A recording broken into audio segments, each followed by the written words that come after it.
अंधारे यांच्या हेलिकॉप्टरला अपघात, सुषमा अंधारे, त्यांचे भाऊ आणि पायलट सुखरूप। शिवसेनेच्या उपनेत्या सुषमा अंधारे या काल रात्री महाड येथे प्रचार सभेसाठी आल्यानंतर दुसऱ्या दिवशी प्रचार सभेकरिता रोहा येथे जाणार होत्या।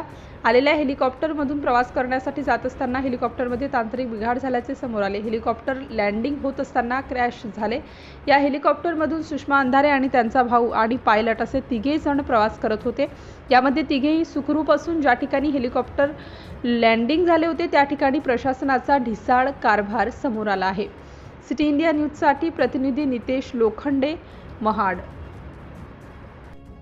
आम्ही महाड पालिकेकडून आमच्या सगळ्या परवानग्या घेतलेल्या होत्या आणि इथे आम्हाला काही ज्या गोष्टी जाणवायला हव्या होत्या, खरं तर आता सगळीकडे पालिकांवरती प्रशासन आहे, त्यामुळे इथलं जे काम आहे ते त्या लोकप्रतिनिधींनी अर्थात जे काही आमदार असतील किंवा या सगळ्या लोकांनी बघणं गरजेचं आहे।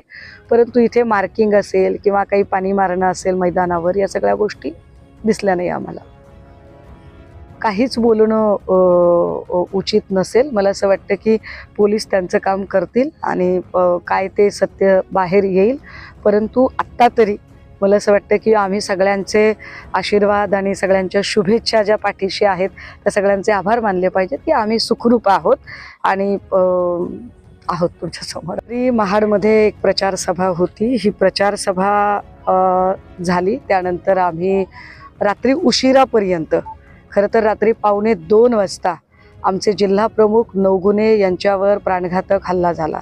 हा प्राणघातक हल्ला हा आमदार भरत गोगावले यांचे सुपुत्र विकास गोगावले यांच्या समर्थकांनी केला आणि त्या सगळ्या गोंधळाची स्थिती होती।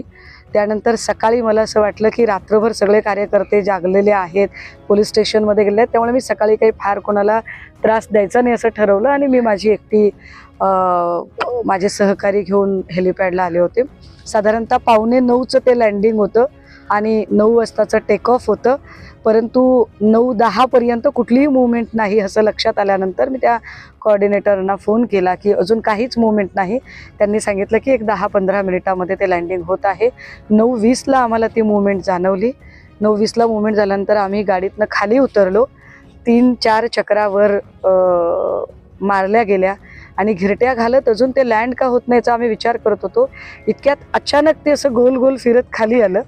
बघता बघता तो धुळीचा लोट आणि मोठा आवाज झाला। काय होतं हे आमच्या काही लक्षात आलं नाही, म्हणजे नेमकं झालंय काय की एवढा धुळीचा लोट आहे।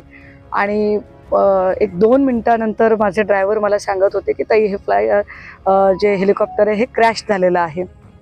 म्हणून मी धावत हेलिकॉप्टरकडे जायचा प्रयत्न केला तेव्हा माझे सहकारी अडवत होते की ताई काही स्फोट झाला किंवा काही झालं तर आपण जाऊ नये जवळ म्हणून। पण मला जरा कॅप्टनची काळजी वाटत होती की कॅप्टन सुखरूप आहेत की नाही। पण आपल्या सगळ्यांची असीम कृपा आशीर्वाद की कॅप्टन सुखरूप होते, त्यांचे जे असिस्टंट आहेत तेही सुखरूप होते आणि आम्ही सगळे, माझ्यासोबत माझा लहान भाऊ विशाल गुट्टे हा प्रवास करत होता आणि आम्ही सगळे सुखरूप आहोत।